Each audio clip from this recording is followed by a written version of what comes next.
నమస్కారం DR focus news కి స్వాగతం. ఏపీలో పింఛన్లు తీసుకునే వారికి గుడ్ న్యూస్. ఒక్కొక్కరికి 7,000 రూపాయలు, వికలాంగులకు 6,000 రూపాయలు. ఆంధ్రప్రదేశ్లో పింఛన్కు తీసుకునే వారికి కొత్త ప్రభుత్వం శుభవార్త చెప్పింది. రాష్ట్ర వ్యాప్తంగా పింఛన్ల పెంపుపై అధికారులు కసరత్తు మొదలుపెట్టారు. ఎన్నికల సమయంలో 4,000 రూపాయల పింఛన్ పెంపును ఏప్రిల్ నుంచి అమలు చేస్తామని టీడీపీ, జనసేన కూటమి హామీ ఇచ్చారు. అలాగే దివ్యాంగులకు 6,000కు పెంచుతామని ఈ అంశాలను మేనిఫెస్టోలో కూడా పేర్కొన్నారు. ఇచ్చిన హామీ మేరకు జూలై 1 నుంచి పెంచిన పింఛన్లను అందజేసేందుకు అధికారులు కసరత్తు చేస్తున్నారు. రాష్ట్ర వ్యాప్తంగా పింఛన్లు తీసుకునే వారికి సంఖ్య 65.30 లక్షల మంది ఉన్నారు. వీరందరికీ పింఛన్ డబ్బులు చెల్లించేందుకు నెలకు 1,939 కోట్ల రూపాయలను ప్రభుత్వం విడుదల చేస్తోంది. నెలకు 4,000 రూపాయల పింఛన్ పెంచుతామని ప్రకటించగా ఏప్రిల్ నుంచే పెంపు అమలు చేస్తే ఒక్కొక్కరికి 7,000 రూపాయలు ఇవ్వాల్సి వస్తోంది. జూలై 1న ఇచ్చే పింఛన్ను 4,000 ప్లస్ ఏప్రిల్ నుంచి 1,000 చొప్పున 3,000 రూపాయలు కలిపితే ఒక్కొక్కరికి 7,000 రూపాయలు చెల్లించాలి.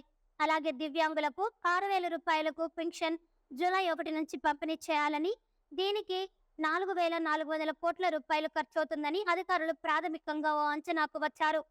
ఆగస్టు నుంచి అయితే నెలకు 2,800 కోట్ల రూపాయల వ్యయం అవుతుందని లెక్క తేల్చారు. ఈ మేరకు ప్రభుత్వానికి ఆ నివేదికను అందజేయనున్నారు. రాష్ట్ర వ్యాప్తంగా దివ్యాంగ పింఛనుదారులు 8 లక్షల మంది ఉన్నారు. ప్రస్తుతం వీరు 3,000 రూపాయల పింఛన్ అందుకుంటున్నారు. వీరి పింఛన్ను 6,000 రూపాయలకు పెంచుతామని కూటమి మేనిఫెస్టోలో హామీ ఇచ్చిన సంగతి తెలిసిందే. వీరితో పాటుగా పూర్తి స్థాయిలో వైకల్యం ఉన్న వారికి నెలకు 15,000 రూపాయల పింఛన్ అందిస్తున్నారు. అలాగే కిడ్నీ, తలసేమియా వంటి దీర్ఘకాలిక వ్యాధులతో బాధపడుతున్న వారికి నెలకు 10,000 రూపాయల పింఛన్ అందించేందుకు ఆయా కేటగిరీల వారు ఎంతమంది ఉన్నారని ఆరా తీస్తున్నారు. వారందరి వివరాలని వైద్య శాఖ నుంచి పంచాయతీరాజ్, గ్రామీణాభివృద్ధి శాఖ అధికారులు సేకరిస్తున్నారు. ఈ మేరకు కసరత్తు చేస్తున్నారు. అలాగే ఆయా సామాజిక వర్గాలకు 50 ఏళ్లకే పింఛన్ అమలు చేస్తామని కూడా మేనిఫెస్టోలో కూటమి ప్రకటించిన సంగతి తెలిసిందే. ఆయా సామాజిక వర్గాల్లో 50 ఏళ్లు పైబడిన వారు ఎంతమంది ఉన్నారనే వివరాలపై ఆరా తీస్తున్నారు. వారిలో ఇప్పటికే పింఛన్ పొందుతున్న వారు ఎంతమంది అనే వివరాలను సేకరిస్తున్నారు. వీరందరికీ పింఛన్ చెల్లిస్తే ఎంత వ్యయం అవుతుందనే అంశంపై నివేదికను సిద్ధం చేస్తున్నారు.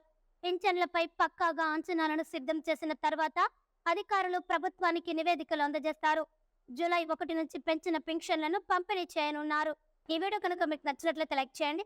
మరికొన్ని లేటెస్ట్ న్యూస్ కోసం వెంటనే మన ఛానల్ని సబ్స్క్రైబ్ చేసుకోండి. ఈ వీడియోపై మీ విలువైన అభిప్రాయాన్ని కామెంట్ రూపంలో తెలియజేయండి.